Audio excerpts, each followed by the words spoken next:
একদিকে ছিল এক নিরীহ শিশুর কান্না যে ক্ষুধায় ছটফট করছিল, আর অন্যদিকে ছিল এক অত্যাচারী সুলতানের ভাগ্য যে তার সিংহাসন বাঁচানোর চেষ্টা করছিল, যখন এক বাবা তার কলিজার টুকরোকে কয়েক টুকরো মুদ্রার বিনিময়ে এক অপরিচিত মানুষের হাতে তুলে দিল।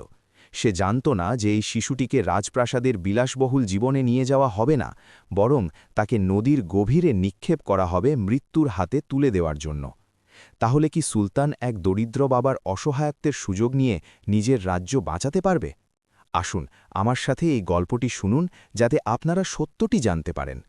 সুলতান সালকার এমন এক রাজা ছিলেন যার রাজ্যের সীমানা সমুদ্রের সাথে গিয়ে মিশেছিল, এবং তার কোষাগার পৃথিবীর ধন সম্পদ, মণিমুক্তা ও রত্নরাজিতে পূর্ণ ছিল। কিন্তু তিনি নক্ষত্র এবং জাদুকরদের ওপর বিশ্বাস করতেন এবং সর্বদাই নিজের ভাগ্যের বিষয়ে জ্যোতিষীদের পরামর্শ নিতেন। একদিন এক দক্ষ জ্যোতিষী তার কাছে একটি দুঃসংবাদ নিয়ে এলো। হে আমার প্রভু সুলতান, নক্ষত্ররা কখনো মিথ্যা বলে না, এবং আজ রাতে নক্ষত্রদের গতিবিধি এমন এক ভয়ঙ্কর রহস্য উন্মোচন করেছে যা আমার আত্মাকে গভীরভাবে কাঁপিয়ে দিয়েছে। সুলতান রাগে দাঁতে দাঁত ঘষছিলেন। তিনি তীক্ষ্ণ স্বরে বললেন, পরিষ্কার করে বলো জ্যোতিষী, তুমি আমার ভাগ্যে কি দেখেছ?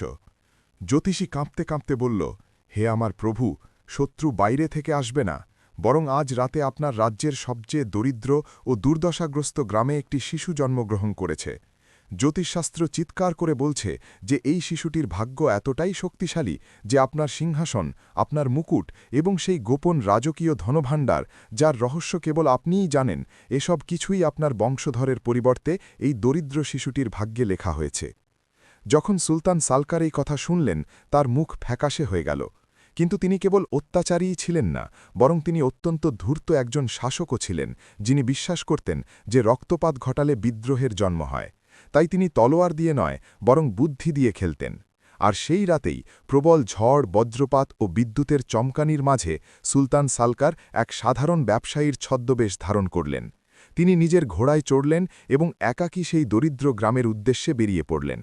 জ্যোতিষীর বলা লক্ষণগুলো অনুযায়ী তিনি সেই জরাজীর্ণ কুড়েঘরটি খুঁজে পেলেন, যেখানে এক দরিদ্র কাঠুরে ও তার স্ত্রী ক্ষুধায় ক্লান্ত হয়ে বসেছিল, এবং তাদের পাশে পুরনো কাপড়ে মোড়ানো একটি নবজাতক শিশু ঘুমিয়েছিল। সুলতান কুড়েঘরের দরজায় কড়া নাড়লেন। তারপর ভেতরে ঢুকে কাঠুরের সামনে খাঁটি সোনার মুদ্রায় ভরা একটি ভারী থলে রাখলেন। সুলতান মিথ্যা বলে বললেন, আমি একজন ব্যবসায়ী, আমার কোনো সন্তান নেই। আমি শুনেছি আপনাদের একটি ছেলে হয়েছে এবং আপনাদের কাছে তাকে খাওয়ানোর মতো এক টুকরো রুটিও নেই। এই সোনাগুলো নিন, এর সাহায্যে আপনারা আপনাদের বাকি জীবন রাজপুত্রদের মতো কাটাতে পারবেন। আর এর বিনিময়ে এই শিশুটিকে আমাকে দিন, আমি তাকে রাজপ্রাসাদের জীবন দান করব।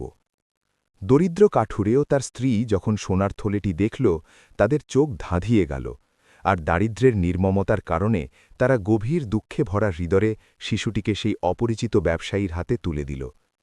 সুলতান শিশুটিকে নিয়ে সেই জায়গা ত্যাগ করলেন, তবে তাকে কোনো রাজপ্রাসাদে নিয়ে যাওয়ার কোনো ইচ্ছাই তার ছিল না, বরং তিনি সরাসরি শহরের বাইরে বয়ে চলা কালো নদীর তীরে চলে গেলেন।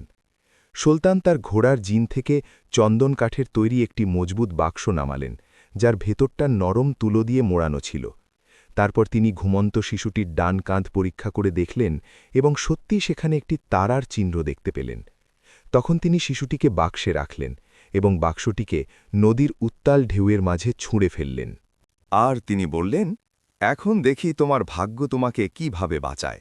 যদি পানি তোমাকে গিলে ফেলে, তবে সেটাই তোমার ভাগ্য, আর যদি তা নাও হয়, তবুও আমার সিংহাসন ছিনিয়ে নেওয়ার জন্য তোমার জীবিত ফিরে আসা অসম্ভব। তারপর সুলতান উচ্চস্বরে হেসে উঠলেন এবং নিজের প্রাসাদে ফিরে গেলেন।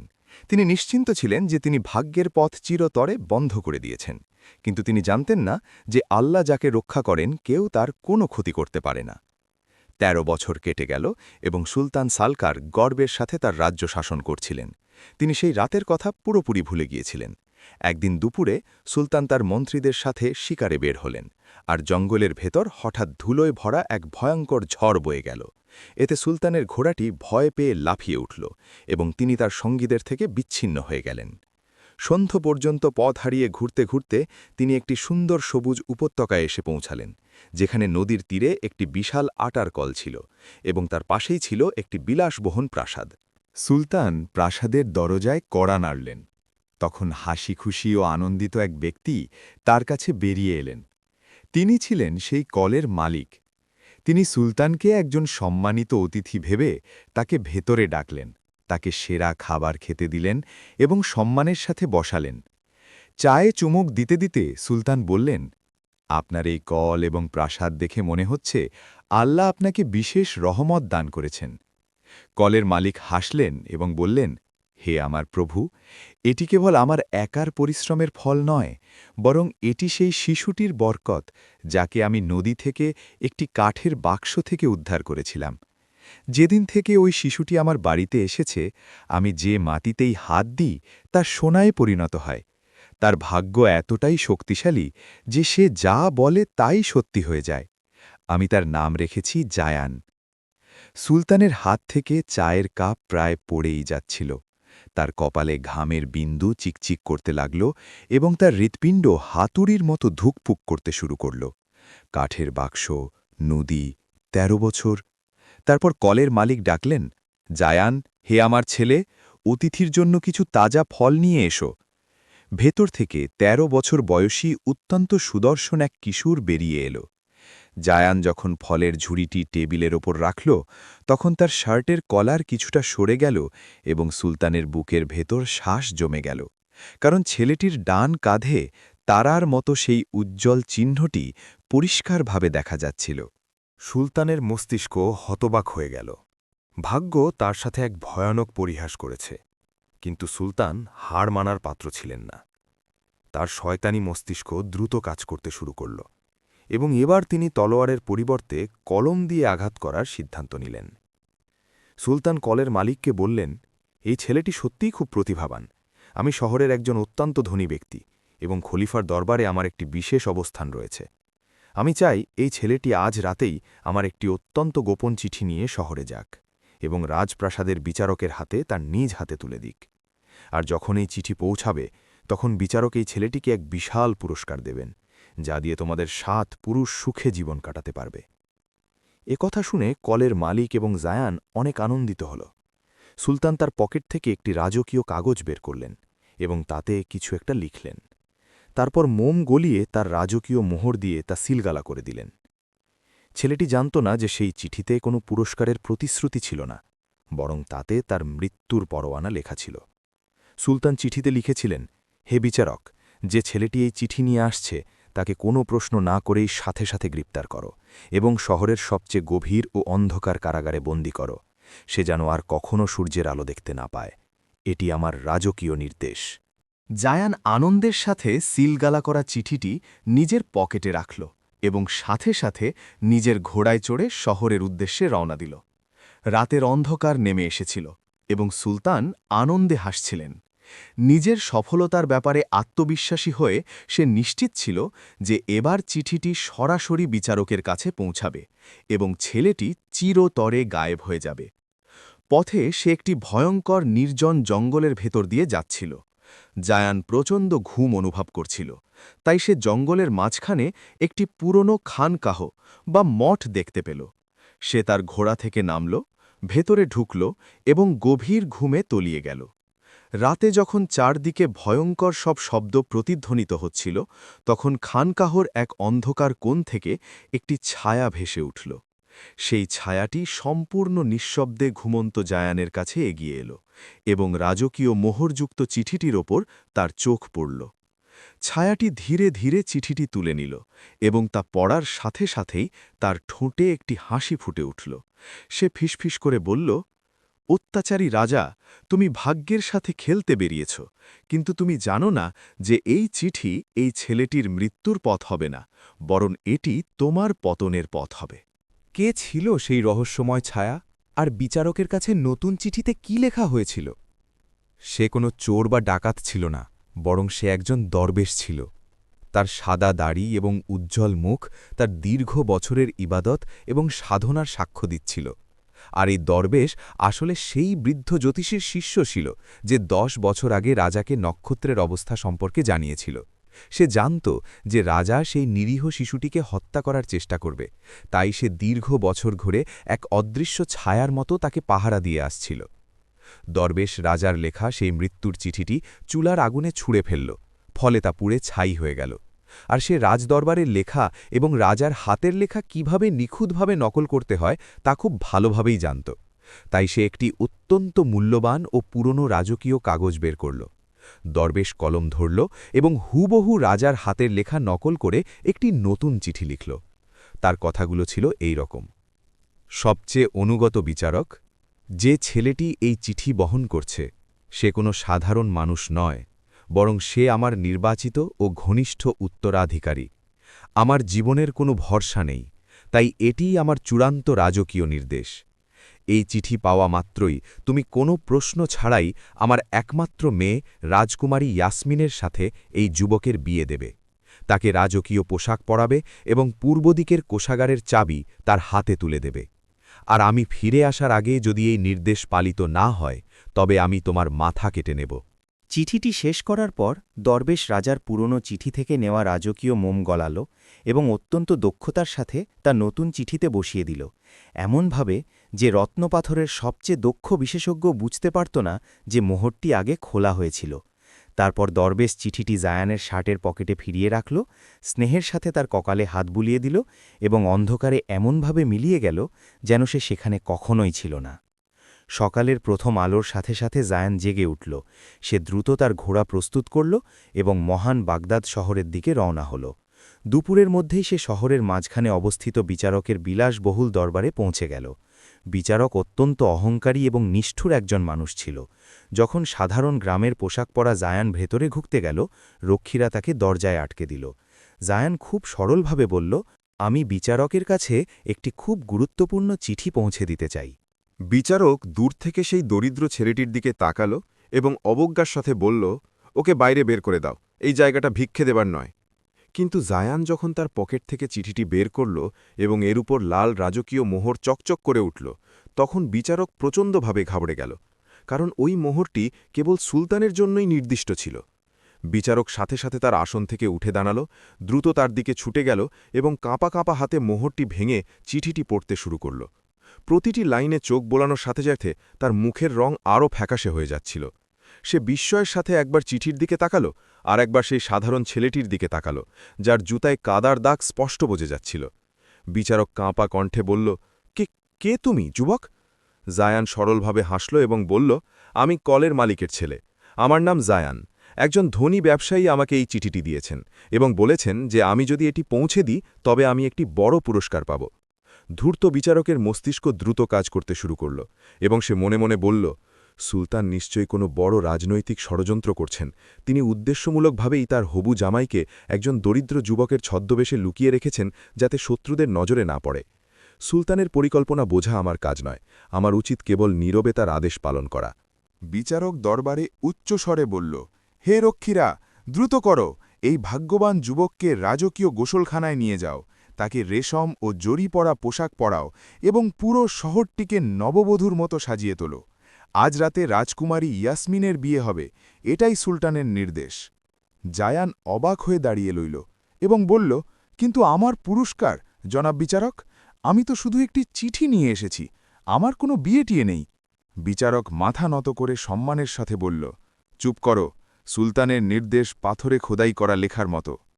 জায়ান বুঝতে পারছিল না সে কি জেগে আছে নাকি স্বপ্ন দেখছে। তাকে রাজকীয় গোসলখানায় নিয়ে যাওয়া হলো, গোসল করানো হলো এবং হীরাখচিত পোশাক পরানো হলো। তারপর একটি হাতির পিঠে চড়িয়ে তাকে রাজপ্রাসাদে নিয়ে যাওয়া হলো। রাজকুমারী ইয়াসমিন, যার সৌন্দর্য ও বুদ্ধিমত্তার কোনো তুলনা ছিল না, এই হঠাৎ সিদ্ধান্তে অত্যন্ত অবাক হয়েছিলেন। কিন্তু যখন তিনি তার বাবার স্বাক্ষর ও মোহরযুক্ত চিঠিটি দেখলেন, তখন নীরবে মাথা নিচু করলেন। রাতে রাজপ্রাসাদ আলোয় আলোকিত করা হল এবং শহরের চারদিকে গরিবদের মাঝে মোহর বিতরণ করা হল। বিচারক নিজেই জায়ান ও রাজকুমারী ইয়াসমিনের বিয়ের কাজ সম্পন্ন করল। জায়ানের ভাগ্য তার কল্পনার চেয়েও দ্রুত গতিতে ছুটছিল। 3 দিন পর সুলতান সালকার অহংকারে বুক ফুলিয়ে তার ঘোড়ায় চড়ে শহরের প্রধান ফটক দিয়ে প্রবেশ করল।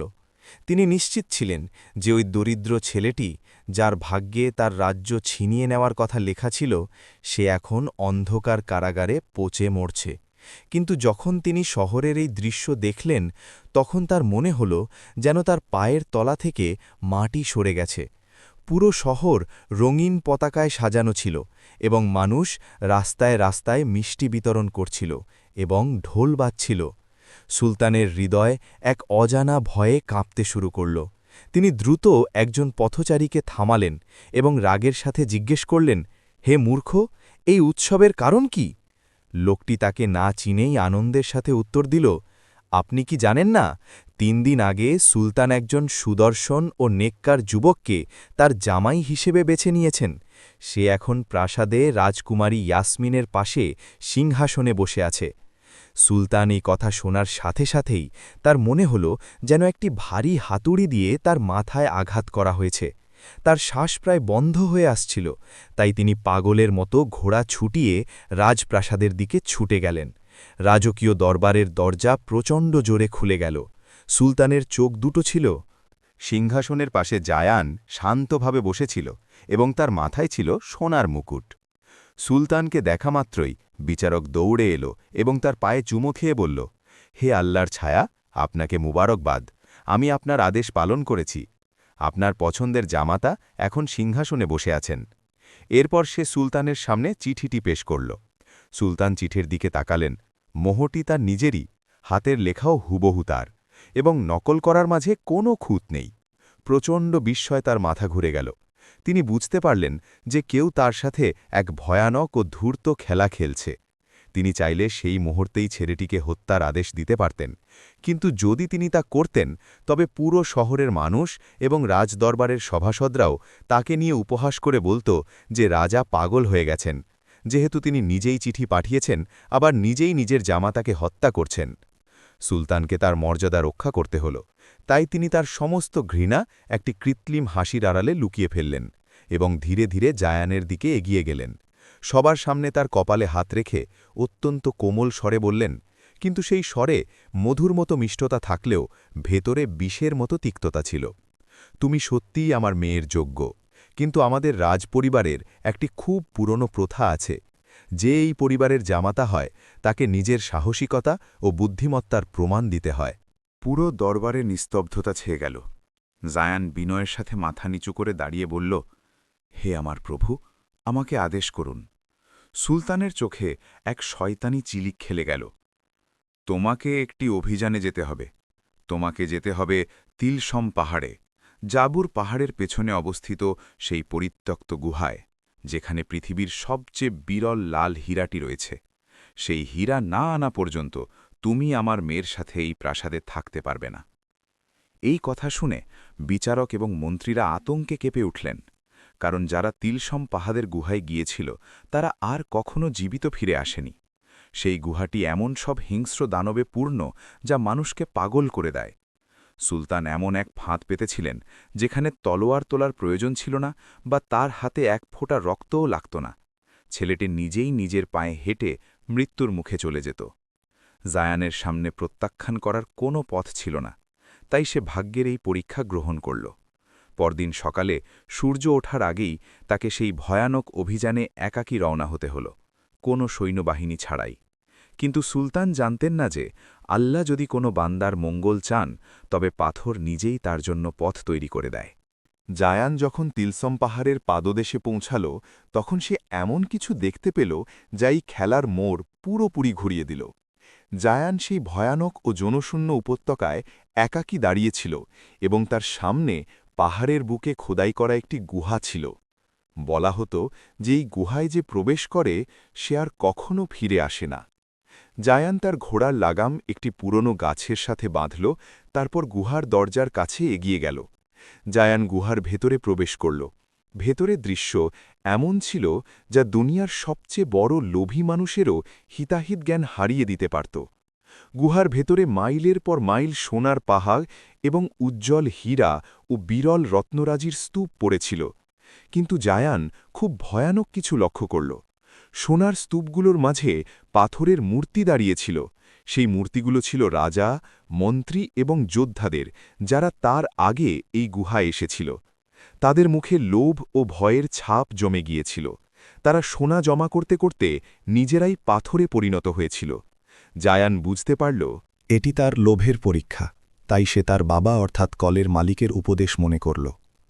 বাবা, লোভ মানুষের আত্মাকে পাথরে পরিণত করে। তাই সে সেই উজ্জ্বল হীরা বা সোনার পাহাড়ের দিকে চোখ তুলে তাকালও না। সে জানত যে আসল লাল হীরাটি এই স্তূপগুলোর মাঝে থাকতে পারে না। সে ধীরে ধীরে এগোতে লাগল যতক্ষণ না গুহার একেবারে শেষ প্রান্তে পৌঁছাল। সেখানে অন্ধকার ছিল এবং একটি পুরনো কাঠের টেবিলের ওপর ছোট একটি লাল পাথর রাখা ছিল। সেই পাথরে কোনো জৌলুস ছিল না এবং তা দেখতে খুব সাধারণ মনে হচ্ছিল। জায়ান বুঝতে পারল এটাই আসল হীরা। জায়ান যখনই সেই লাল হীরাটি স্পর্শ করল, অমনি গুহার ভেতরে এক শক্তিশালী আলো ছড়িয়ে পড়ল এবং মুহূর্তের মধ্যে সেই সব সোনা, মণিমুক্তা ও পাথরের মূর্তিগুলো ধোঁয়ার মতো মিলিয়ে গেল। সেসবের কিছুই আসল ছিল না, বরং তা ছিল মানুষের লোভের এক পরীক্ষা, কেবল চোখের ভ্রম। আর লাল হীরাটি এখন জায়ানের হাতের মুঠোয় জলজল করছিল। অন্যদিকে সেই দরবেশ যে রাজার চিঠি বদলে জায়ানের জীবন বাঁচিয়েছিল, যখন সে জানতে পারল যে সুলতান তাকে গুহায় পাঠিয়েছে, সে বুঝতে পারল রাজা আবারও তাকে হত্যার চেষ্টা করছেন। তাই দরবেশ আবারও জায়ানকে রক্ষা করতে এবং রাজার রহস্য জানাতে দ্রুত গুহার দিকে রওনা হল। যখন সে গুহায় পৌঁছাল, তখন তার চোখ জায়ানের ওপর পড়ল। জায়ান অনেক আনন্দ নিয়ে গুহা থেকে বেরোচ্ছিল এবং সে রাজপ্রাসাদে গিয়ে সুলতানকে তার সাহসিকতা দেখাতে যাচ্ছিল।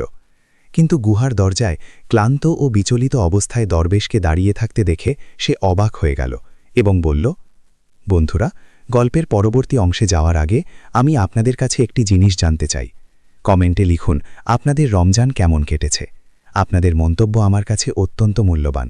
আর যেহেতু ঈদও খুব কাছে, তাই আমি এখন থেকেই আপনাদের সবাইকে অন্তর থেকে পবিত্র ঈদ উল ফিতরের শুভেচ্ছা জানাচ্ছি। মহান আল্লাহের কাছে প্রার্থনা করি তিনি যেন সারা বিশ্বের বিপদগ্রস্ত ও অসহায় মানুষদের সাহায্য করেন এবং সকল মুসলিমকে হেফাজত করেন। আমিন।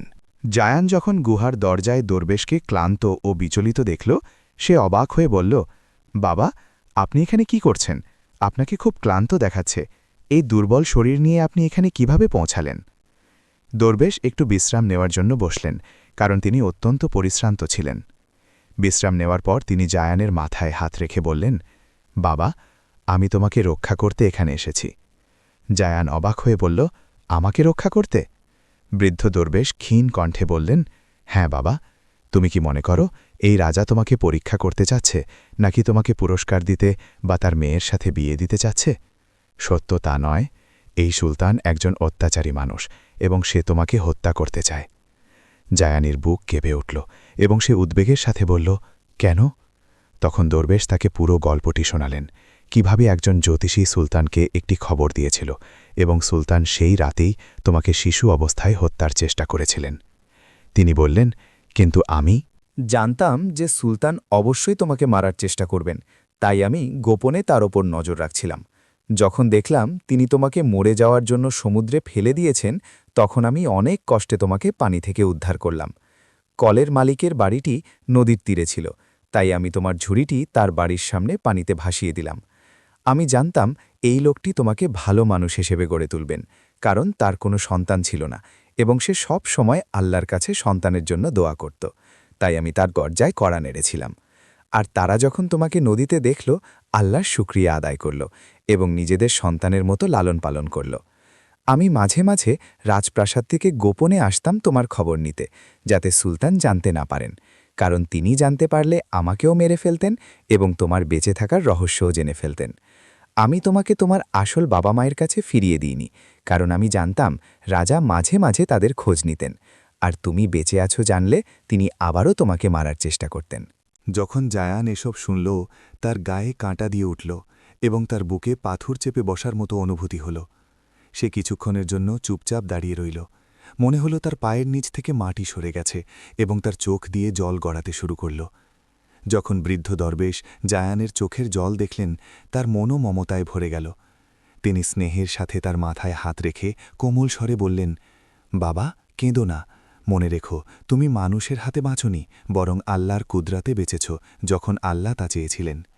যখন সেই অত্যাচারী সুলতান তোমাকে শেষ করতে চেয়েছিল, তখন আল্লাহর রহমত তোমার সাথে ছিল। তিনি সাগরের ঢেউকে তোমার জন্য নরম করে দিয়েছিলেন। তিনি আমাকে তোমার কাছে পৌঁছে দিয়েছিলেন এবং তিনি তোমাকে দয়াবান কলের মালিকের বাড়িতে নিয়ে গিয়েছিলেন।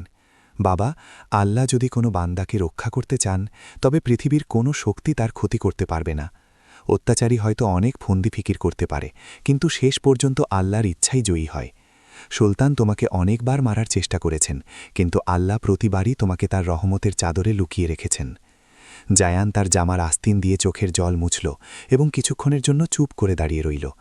তার হৃদয়ে এক নতুন সাহসের জন্ম হল।